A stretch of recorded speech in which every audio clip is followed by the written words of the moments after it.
안녕하십니까. 오늘 말씀의 제목은 묵은 땅을 기경하라입니다. 요절 말씀은 호세아서 10장 12절입니다. 다 같이 읽겠습니다. 시작. 너희가 자기를 위하여 공의를 심고 인애를 거두라. 너희 묵은 땅을 기경하라. 지금이 곧 여호와를 찾을 때니 마침내 여호와께서 오사 공의를 빛처럼 너희에게 내리시리라. 호세아서는 이스라엘 백성들의 돌이키지 않는 우상 숭배와 도덕적 타락에 대해 지속적으로 적고 있습니다.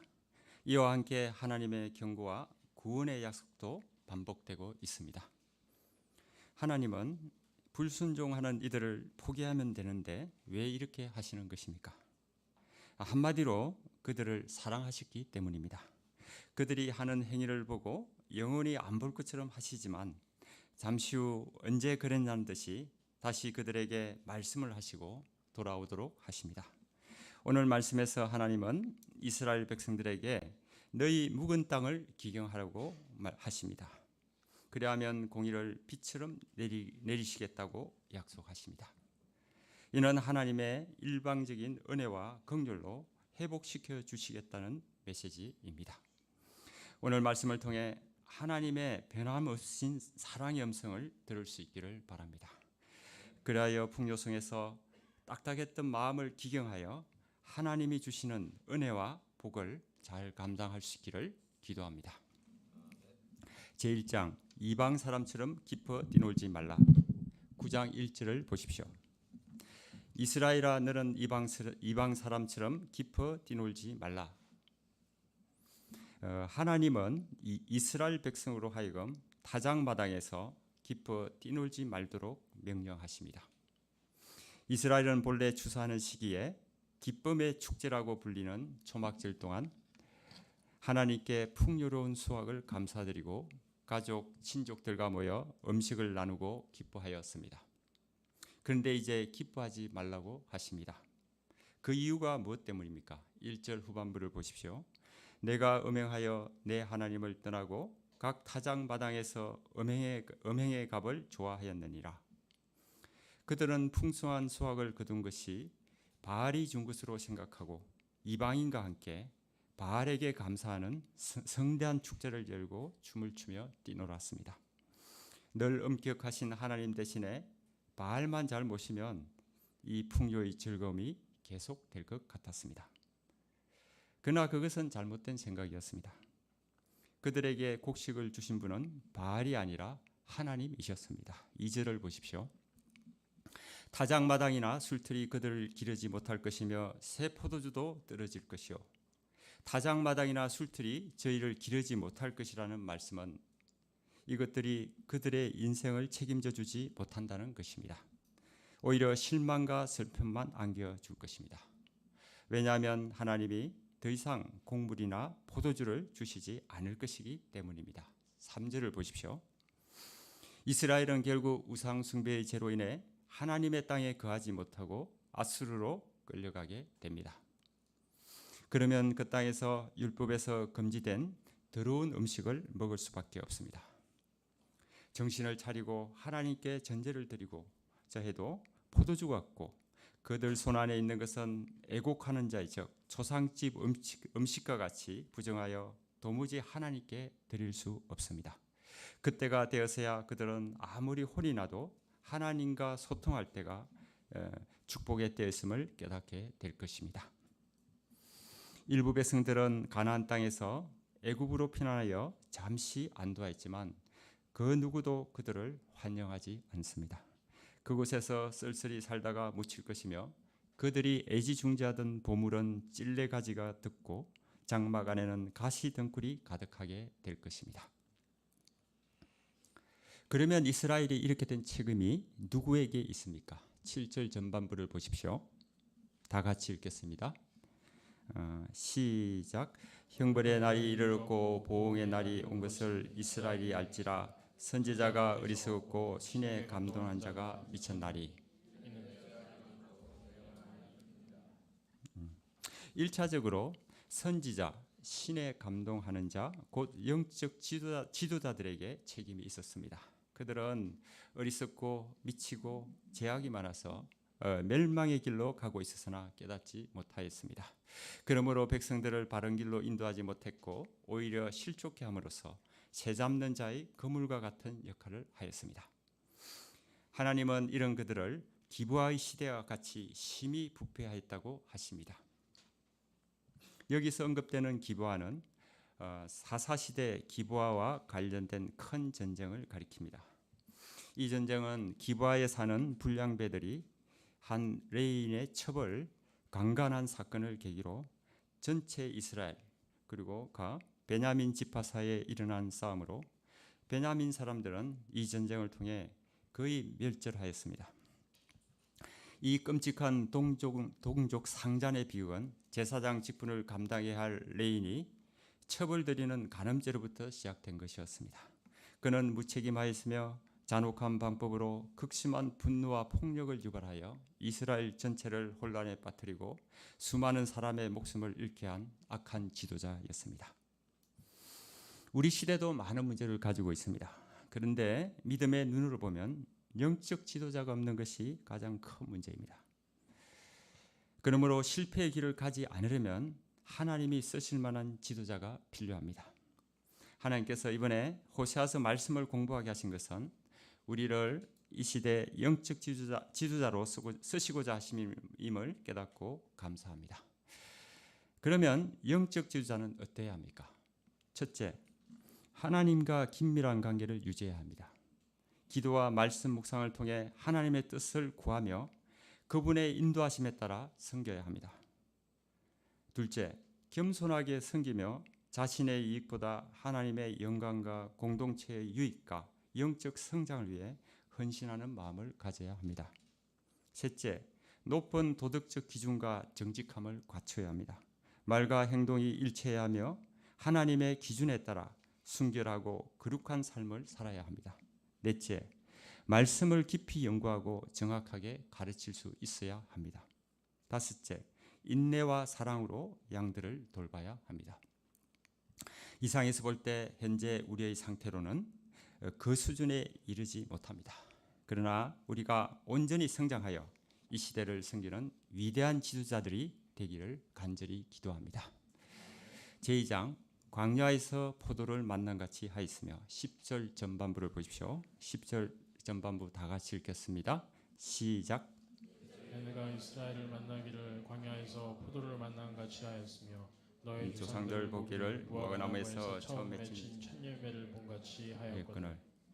여기서 옛적에는 이스라엘 민족의 출애굽 당시를 말합니다. 이 말씀은 하나님께서 이스라엘 백성을 어떻게 처음 만났는지 그리고 그 만남의 기쁨과 기대감이 어땠는지 표현하고 있습니다.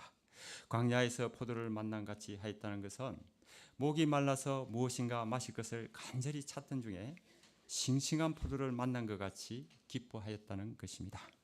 믿음이 없고 영적으로 메마른 시대에 아무리 찾아도 쓸만한 백성이 없었는데 이스라엘이 하나님의 백성으로 살고자 했을 때 하나님이 얼마나 기뻐하셨겠습니까? 그리고 너희 조상들을 보기를 무화과나무에서 처음 맺힌 첫 열매를 본같이 하였다는 것은 무화과나무를 심어놓고 오늘일까 내일일까 열매를 기다리다가 첫 열매를 보았을 때 같이 기뻐했다는 것입니다. 무화과나무는 1년에 6월 그리고 8, 9일경에 2번 열매를 맺는데 첫 열매가 잘 열리면 앞으로 많은 열매가 열릴 것을 예측할 수 있다고 합니다. 마찬가지로 하나님은 이스라엘이 제사장 나라 거룩한 백성이 되는 크신 뜻 가운데 광야 40년간 훈련을 통해 키우시고 이들을 첫 열매 삼아 세상 만민이 하나님의 백성이 되는 역사를 소망하셨습니다. 그런데 이게 웬일입니까? 10절 후반부를 보십시오. 10절 후반부 다 같이 읽겠습니다. 시작. 우상에게 몸을 드림으로 저희가 살아가는 우상같이 가증하여 주도다. 바알보울은 보울 지역에서 이방인들이 경배하던 우상이며 동시에 그 우상이 있는 곳의 이름입니다. 당시 이스라엘 백성들은 이곳 부근의 시딤에 머물고 있었는데 40년간의 긴 요로를 끝내고 이제 약속의 땅 가나안을 목적에 둔 상태였습니다. 그런데 바로 그때 그들은 모압의 딸들의 욕을 받아 음행하고 우상 숭배에 가담하였습니다. 그러자 하나님은 크게 진노하시고 그들 가운데 연병을 일으켜 2만 4천 명이 죽게 하셨습니다. 하나님이 옛적에 일어난 이 사건을 호세아 선지자들을 통해 말씀하신 것은 현재 이스라엘의 영적 상태가 그들 조상과 비교할 때 심하면 심했지 덜하지 않다는 것입니다. 이제 하나님은 이러한 그들을 심판하겠다고 경고하십니다. 11절 전반부를 보십시오.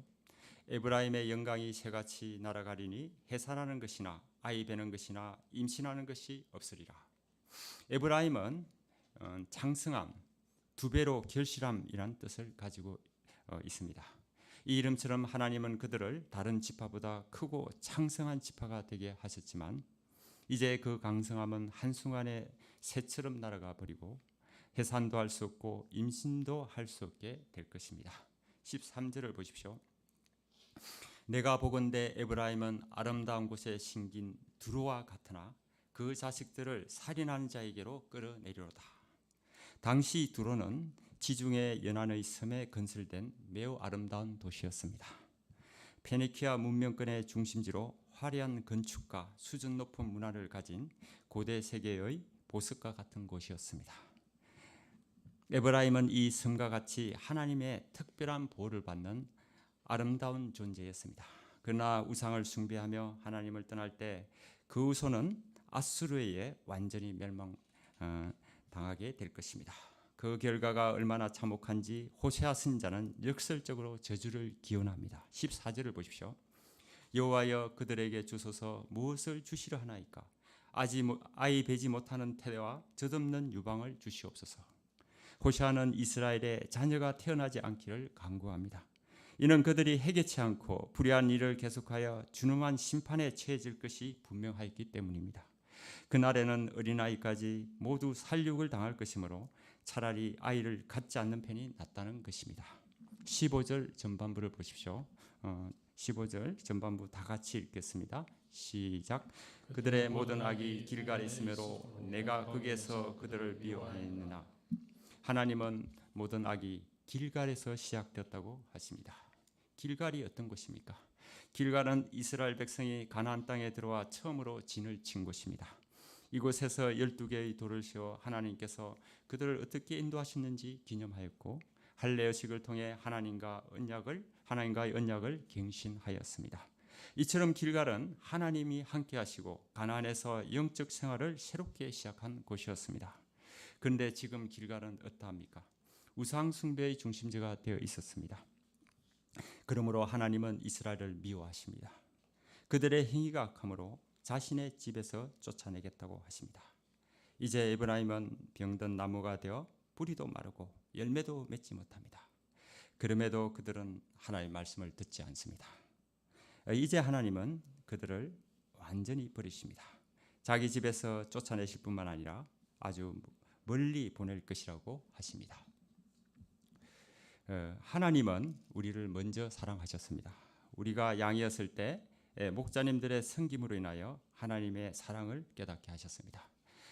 저희 양 시절에 서제임스 목자님이 배고픈 저희들을 데리고 제기동 흐름한 라면집에 가서 라면을 사주셨던 기억이 아직도 생생하게 남아 있습니다. 하나님은 지금도 사건을 통해 우리를 지극히 사랑하심을 체험케 하십니다.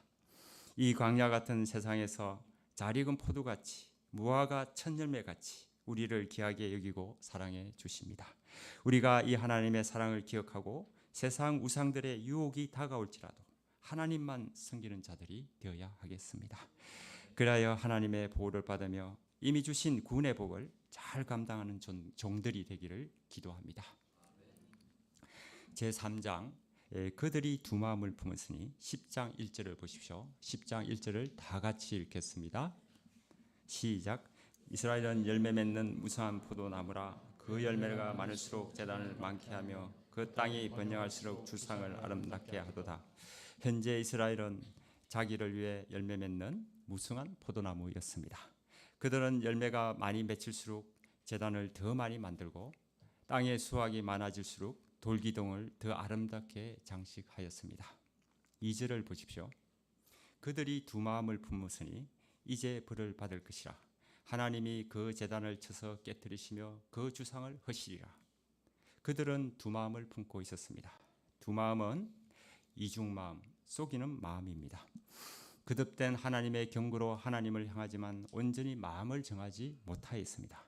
말로는 하나님을 사랑하고 하나님을 위해 산다고 하지만 속마음은 여전히 세상을 향해 있었습니다.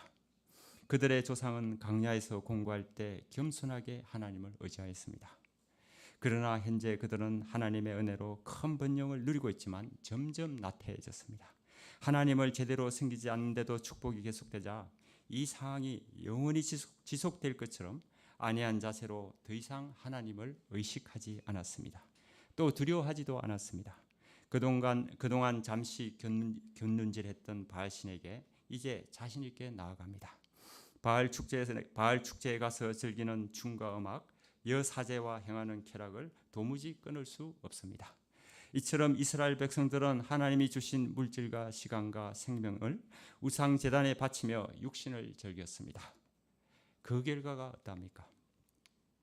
하나님이 친히 그 제단을 쳐서 깨뜨리시며 그 주상을 허무십니다. 그리고 이스라엘에게 책임을 물으십니다. 그때 하나님을 두려워하지 않던 그들은 그동안 의지했던 왕들이 자기들을 구원하지 못할 것임을 비로소 깨닫고 한탄하게 됩니다. 다급하여 헛된 말을 하고 거짓 맹세를 하지만 결국 들통이 나고 하나님의 심판은 바디랑에 돋는 독초처럼 그들에게 치명적이 될 것입니다. 이제 사마리아 사람들은 자기들이 섬기던 베다엔, 즉 베델의 송아지 때문에 근심하게 됩니다. 그 우상을 뺏기기 때문에 백성들도 또 송아지의 영광을 즐기던 제사장도 애국을 합니다. 아수르로 옮겨진 우상은 야레방의 전리품이 되고 이로 인해 에브라임은 큰 수치를 당하며 무기력한 우상을 숭배했던 것을 부끄러워할 것입니다. 마지막으로 포위되어 있던 왕의 성은 물 위에 떠있는 거품같이 멸망합니다. 하나님의 진노의 대상이던 산당은 파괴되고 가시와 찔레가 제단을 덮습니다. 모든 것을 잃고 고통하던 그들은 산을 보고 우리를 덮어라, 언덕을 보고 우리 위에 무너지라고 외칩니다. 이상에서 호세아 선지자는 이스라엘에게 얼마 지나지 않아 일어날 일들을 예고하며 경고하지만 그들은 여전히 완고하였습니다. 그러므로 하나님은 그들 조상이 기브아에서 범죄한 예를 들며 다시 그들에게 경고하십니다. 9절을 보십시오. 이스라엘아, 내가 기브아 시대로부터 범죄하더니 지금까지 죄를 짓는구나. 그러니 범죄한 자손들에 대한 전쟁이 어찌 기브아에서 일어나지 않겠느냐. 이스라엘 백성에게 사사시대의 기브아 전쟁은 큰 악몽이요 수치였습니다. 그것은 그 시대 만연한 우상 숭배와 음란이 원인이었습니다. 당시 이스라엘 민족 전체가 징계를 받아야 마땅했지만 하나님은 당사자인 기브아 사람들과 베냐민 지파만 징계하셨습니다. 이는 이스라엘이 죄를 깨달아 회개하면 계속 하나님의 백성으로 세우시겠다는 것이었습니다. 그러나 그들은 그때 이후로 여전히 죄를 짓고 있었습니다. 이제는 하나님도 더 이상 용납할 수 없는 상태가 되었습니다. 범죄한 자손들에 대한 전쟁이 어찌 기브아에서 일어나지 않겠느냐는 말씀은 이번에는 이전과 같이 하지 않으시겠다는 것입니다. 범죄한 자를 모두 찾아서 베냐민 지파에게 하신 것처럼 철저하게 심판하시겠다는 것입니다. 그러면 언제 그렇게 하십니까? 10절을 보십시오. 10절을 다 같이 읽겠습니다. 시작. 그를 징계하리니 그들이 두 가지 죄에 걸릴 때 만민이 모여서 그들을 치리라. 그 시기는 하나님이 원하시는 때, 또 이스라엘이 두 가지 죄에 걸릴 때입니다. 하나님이 말씀하시는 두 가지 죄는 무엇입니까? 예레미야 2장 13절입니다. 내 백성이 두 가지 악을 행하였나니 곧 그들이 생수의 근원 대신 나를 버린 것과 스스로 웅덩이를 판 것인데 그것은 거물을 가두지 못할 터진 웅덩이들이니라. 첫 번째는 생수의 근원이 되는 하나님을 버린 것입니다. 하나님은 이스라엘 백성들에게 생명의 근원이자 풍요로움과 보호의 원천이시지만 그들은 불순종하며 그분과의 관계를 끊어버렸습니다. 둘째는 스스로 웅덩이를 파서 터진 웅덩이로 물을 가두려 한 것입니다. 이는 이스라엘이 하나님 대신에 다른 우상이나 인간적 해결책에 의존한 것을 말합니다.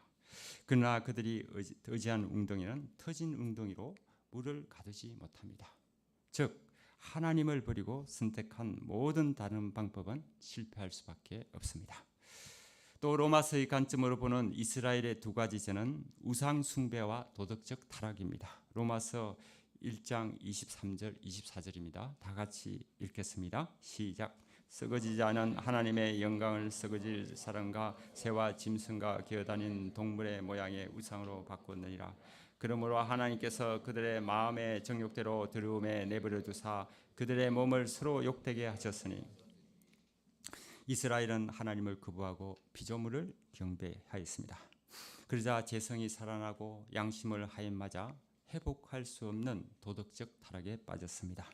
깨어있는 호세아, 아모스 선지자는 하나님께로 돌아오도록 외쳤지만 그 시대 지도자와 백성들은 점점 되어지고 있는 냄비 속의 개구리처럼 잠시 있는 즐거움에 만족하며 곧 닥칠 심판을 애써 잊고 있었습니다. 하나님이 정하신 때가 되면 온 나라가 그들을 치르고 모여들 것입니다. 11절 전반부를 보십시오.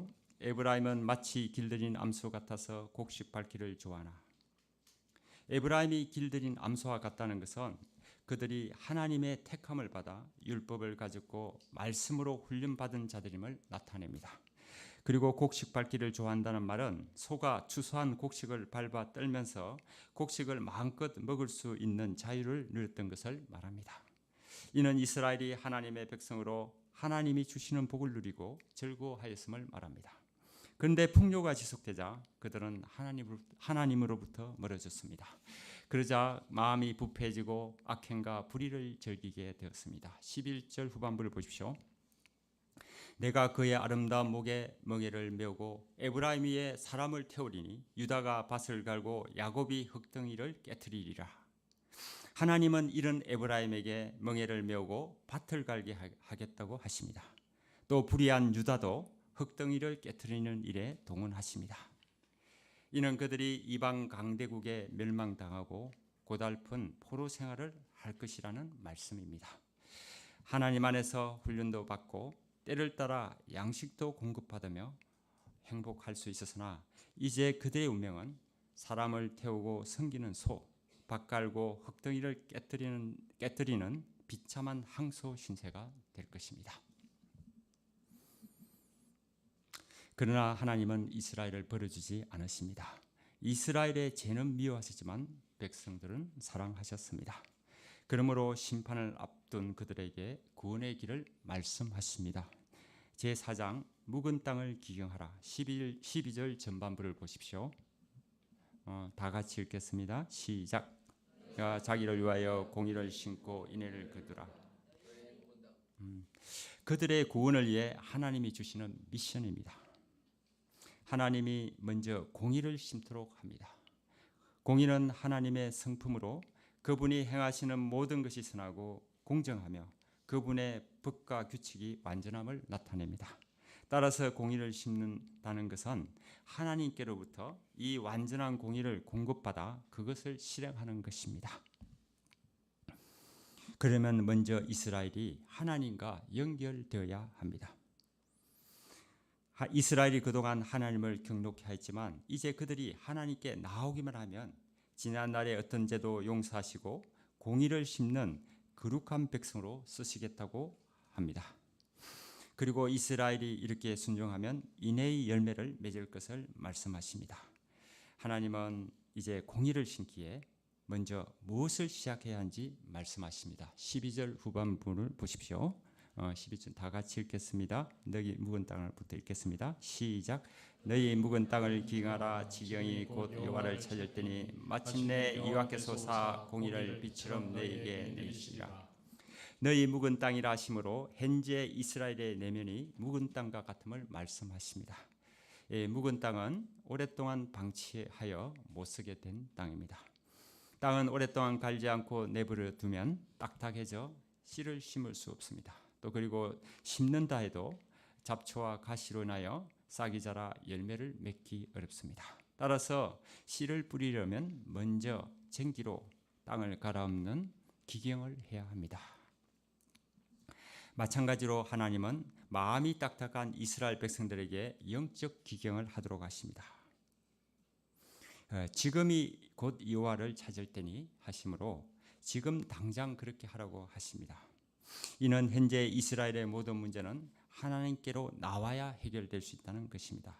또 하나님을 찾는 것이 기경의 시작임을 가르치십니다. 그러면 이스라엘 백성들은 어떻게 기경해야 합니까? 이는 죄악 가운데 방치해 두었던 마음을 갈아엎음으로 새롭게 변하게 하는 것입니다. 그동안 이스라엘은 우상 숭배, 도덕적 부패, 하나님을 알지 못하는 무지, 형식적인 종교식, 그리고 교만으로 인하여 하나님의 심판을 받을 수밖에 없었습니다. 그러나 이것은 드러난 현상일 뿐 근본 원인은 하나님을 떠난 결과였습니다. 그러므로 하나님께 돌아와야 합니다. 그동안 지은 죄와 허물을 들고 나와 무조건 하나님의 용서를 구하는 것입니다. 이것이 하나님이 이스라엘에게 원하시는 영적 기경입니다. 그러면 하나님은 이스라엘 위에 어떤 일을 하십니까? 마침내 여호와께서 오사 공의를 빛처럼 너희에게 내리시리라. 메마른 강야에 비가 내리면 어떻게 됩니까? 온 생명이 활기를 되찾고 주위가 온통 풍요로워집니다. 식물은 짧은 시간 안에 자라며 꽃을 피웁니다. 미생물 곤충도 즐거워합니다. 물이 고여 호수가 생기면 목말랐던 많은 동물이 모였답니다.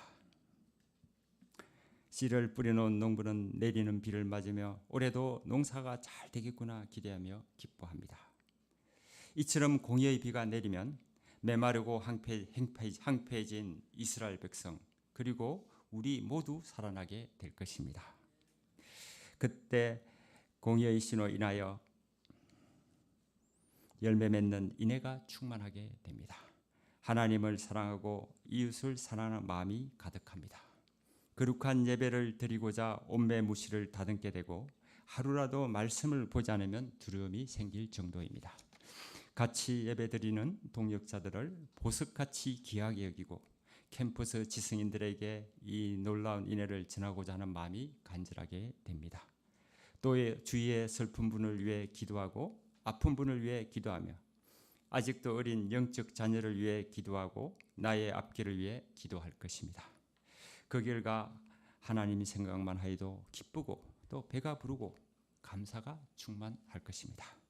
그러면 그동안 그렇게 멀게 느껴졌던 사랑과 기쁨과 화평과 인내와 자비와 선함과 충성과 온유와 절제가 어느덧 마음속에 자리를 잡고 있음을 발견하게 될 것입니다. 그러므로 이 놀라운 변화를 위해 묵은 마음밭에 기경을 시작해야 합니다.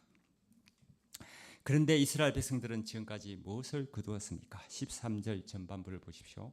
너희는 악을 밭갈아 죄를 거두고 거짓 열매를 먹었나니. 이 말씀은 그들이 하나님 뜻에 순종하지 않고 제약된 행동을 고집한 결과 그들이 얻으려고 했던 만족이나 번영이 아닌 허망함과 실패 그리고 하나님의 심판을 받게 되었음을 말합니다. 왜 이렇게 된 것입니까? 13절 후반부 보시겠습니다. 이는 내가 내 길과 내 용사의 많음을 의뢰하였습니다. 그들이 여전히 자기를 놓지 않았기 때문이었습니다. 자신들이 붙든 우상이 수호신이 될 것으로 믿었습니다. 조공을 바치는 아수르가 끝까지 신의를 지킬 것으로 보았습니다. 여전히 이스라엘에는 강한 군대가 남아 있었습니다. 그러므로 그들은 하나님을 찾지 않고 회개하지 않았습니다. 그 결과 그들은 어떻게 되었습니까? 14절 15절을 보십시오. 얼마 지나지 않아 이스라엘 백성 가운데 혼란과 전쟁의 소동이 일어날 것입니다. 이전에 아수르가 침공했을 때 그랬던 것처럼 이번에도 그들이 의지했던 산성들은 모두 무너집니다. 그리고 어머니와 자식이 함께 죽음을 당하는 엄청난 비극이 일어날 것입니다. 이 모든 것은 이스라엘의 악함이 크기 때문이었습니다.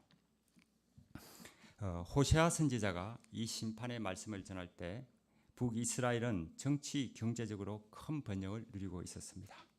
다윗과 솔로몬 시절에 영토를 거의 회복하였으며 무역과 농업이 크게 활성화되어 안정과 번영을 누렸습니다. 겉으로는 아무 문제가 없는 것처럼 보였습니다. 그러나 부여층과 지도자들은 사치스러운 생활을 즐기며 가난한 사람들을 착취하고 억압하였습니다. 우상 숭배가 만연했고 하나님을 떠나 불법적인 제사와 타락한 관습을 따랐습니다. 그 결과 하나님께 대한 경외심은 약화되었고 사회 전반에 걸친 도덕적 붕괴가 일어났습니다. 그것은 장차 다가올 몰락을 예고하는 것이었습니다. 그때 그들은 돌이켜야 했습니다. 아모스와 호세아 선지자를 통한 하나님의 메시지를 들어야 했습니다. 그러나 그들은 딱딱하고 불의한 내면을 기경하고 영적 경성을 이루지 않았습니다. 그 결과 북이스라엘은 BC 722년 아수르 살마네ser 5세에 의해 수도 사마리아를 3년간 포위당한 끝에 멸망하였습니다. 그리고 이미 그들에게 주어졌던 말씀대로 심판을 받습니다. 오늘날 우리나라도 엄청난 번영을 누리고 있습니다. 역사상 이만큼 강대했던 적은 없었습니다. 그러나 북이스라엘의 모습이 그대로 현재 우리 사회에 투영되고 있음을 느낄 수 있습니다. 이때 북이스라엘의 비참한 결과를 타산지석으로 삼아야 하겠습니다. 북이스라엘이 하지 못한 영적 기경을 이루어야 하겠습니다. 그러면 우리가 어떻게 영적 기경을 할 수 있습니까? 그것은 말씀으로 돌아가는 것입니다. 말씀만이 우리의 마음을 갈아엎을 수 있습니다. 히브리서 4장 12절입니다. 전반부입니다. 다 같이 읽겠습니다. 시작. 하나님의 말씀은 살아있고 활력이 있어 좌우의 날선 어떤 것보다도 예리하여. 우리 마음속에 말씀이 임할 때 죄와 불순종으로 굳어진 마음을 깨달아 회개하고 하나님께로 향하게 됩니다. 또 우리 영혼을 소생하고 성장시켜 열매를 맺게 합니다. 그리고 하나님의 말씀은 지속적인 영적 기경을 하도록 합니다. 그러므로 우리는 말씀으로 돌아가야 합니다. 우리 모임이 말씀 중심의 모임임을 하나님께 감사합니다. 매주 이루어지는 말씀 공부와 진솔한 소감이 이 시대 우리나라를 심판으로부터 구원하는 시작임을 깨닫고 감사함으로 이전보다 더 열심히 감당해야 하겠습니다. 그리고 사명감을 갖고 캠퍼스 지성인들에게 말씀을 전해 그들이 하나님을 알고 돌아오도록 도와야 하겠습니다.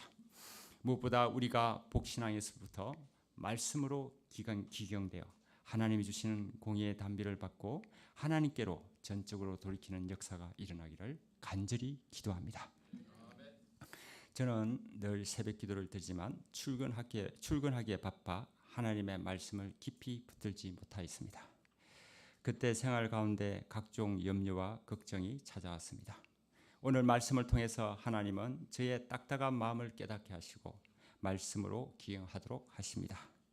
어떻게 말씀을 붙들 것인가 생각하고 있었는데 한 목사님이 성경 읽는 법을 알려주셨습니다.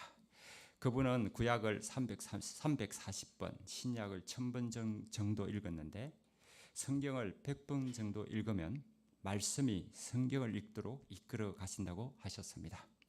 제가 말씀으로 돌아가 좌우의 날선 어떤 것보다도 예리한 말씀의 활력을 덧입고 병든 영혼이 살아나도록 돕는 이 시대 선지자요 목자로 쓰임받기를 기도합니다. 결론입니다. 오늘 말씀은 이스라엘의 우상 숭배와 도덕적 타락을 하나님이 어떻게 심판하신지 보여주십니다. 그러나 하나님은 그들을 사랑하셔서 심판이 임하기 전에 호세아 선지자를 통해서 하나님께 돌아오도록 간절히 초청하십니다. 이를 위해 그들의 무거운 마음밭을 기경하도록 하십니다. 그럴 때 어렵지 않은 그들을 어렵다 하시고 공의와 인애가 충만하게 하시겠다고 하십니다. 우리도 그동안 일구지 않았던 마음밭을 일구어야 하겠습니다. 소홀했던 기도와 예배, 말씀에 대한 무관심, 세속적인 일에 우선순위를 둔 것, 자기중심적인 삶에서 돌아서야 하겠습니다. 그러면 하나님은 우리에게 공의의 단비를 충만하게 내려주실 것입니다. 그때 하나님과 교제가 더욱 깊어질 것입니다. 말씀에 대한 열정과 갈망이 넘치고 세상의 물질적 가치에 흔들리지 않게 될 것입니다. 오늘 말씀을 통해 하나님의 사랑과 인도하심을 받는 참된 회복이 있기를 간절히 기도합니다. 기도하시겠습니다. 예. 하나님 아버지, 놀라운 호세아서 말씀을 주시니 감사합니다. 저희가 부족하지만 오늘 말씀 통하여서 저희의 내면을 기경하도록 하시니 감사합니다. 저희가 주신 말씀대로 잘 순종하여서 저희 마음을 잘 기경하여 하나님 주신 복을 잘 받을 수 있도록 도와주시옵소서. 모든 말씀 예수님 이름으로 기도합니다. 아멘.